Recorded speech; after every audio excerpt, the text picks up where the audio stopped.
నమస్తే, welcome to Sakshi digital. This is Shahida. Bharatiya railway కేవలం ప్రయాణ సాధనమే కాదు, ఆపదలో ఉన్నప్పుడు ప్రాణదాతగా కూడా నిలుస్తుందని మరోసారి నిరూపితమైంది. కదులుతున్న రైల్లో ప్రాణాపాయ స్థితిలో ఉన్న ఒక శిశువుకు సరైన సమయంలో వైద్య సహాయం అందించి కాపాడిన తీరు అందరి ప్రశంసలు అందుకుంటోంది. వైరల్ వీడియో ప్రకారం ఒక కుటుంబం పసిబిడ్డతో కలిసి రైల్లో ప్రయాణిస్తున్నారు. రైలు వేగంగా వెళ్తుండగా అర్ధరాత్రి సమయంలో ఆ చిన్నారికి ఒక్కసారి ఊపిరి తీసుకోవడం కష్టంగా మారింది. సరైన వైద్య సదుపాయం అందుబాటులో లేని ఆ సమయంలో తల్లిదండ్రులు దిక్కు తోచని స్థితిలో పడిపోయారు. వారి ఆవేదనను గమనించిన ఆ కోచ్ టీటీఈ వెంటనే రంగంలోకి దిగారు. డాక్టర్ భావన అనే మహిళ మార్చి 13న తన చిన్నారితో కలిసి బెంగళూరు నుంచి గుజరాత్ వెళ్లే రైలు ప్రయాణిస్తున్నారు. ప్రయాణంలో చిన్నారికి మునగకాయ సూప్ తాగించగా అది పడక పాప వాంతులు చేసుకోవడం ప్రారంభించింది.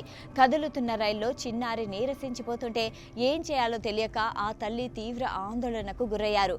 భావన వెంటనే రైల్లోని టీటీఈని సంప్రదించి రైల్లో మందులు ఎలా పొందాలో అడిగారు. సాధారణంగా ఏదైనా సమాచారం ఇస్తారని ఆమె భావించారు. కానీ రైల్వే యంత్రాంగం అంతకంటే వేగంగా స్పందించింది. టీటీఈ సమాచారం అందిన వెంటనే రైల్వే అధికారులు నెక్స్ట్ ప్రధాన స్టేషన్ అయిన హిందూపూర్ అధికారులను అప్రమత్తం చేశారు. రైలు హిందూపూర్ స్టేషన్లో ఆగగానే అప్పటికే అక్కడ ఉన్న డాక్టర్ మందులు సిద్ధంగా ఉన్నాయి.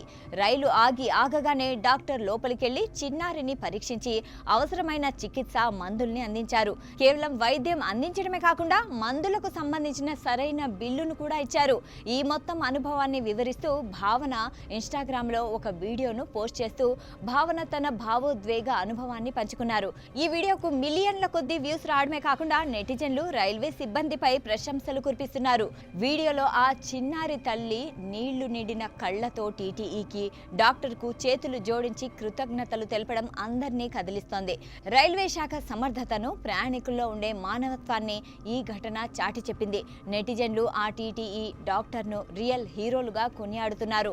రైలు ప్రయాణాల్లో ఇలాంటి ఆకస్మిక ఆరోగ్య సమస్యలు ఎదురైనప్పుడు వెంటనే రైల్వే యాప్ రైల్ మదద్ ద్వారా లేదా 139 నెంబర్కు కాల్ చేయడం ద్వారా సహాయం పొందొచ్చని అధికారులు సూచిస్తున్నారు.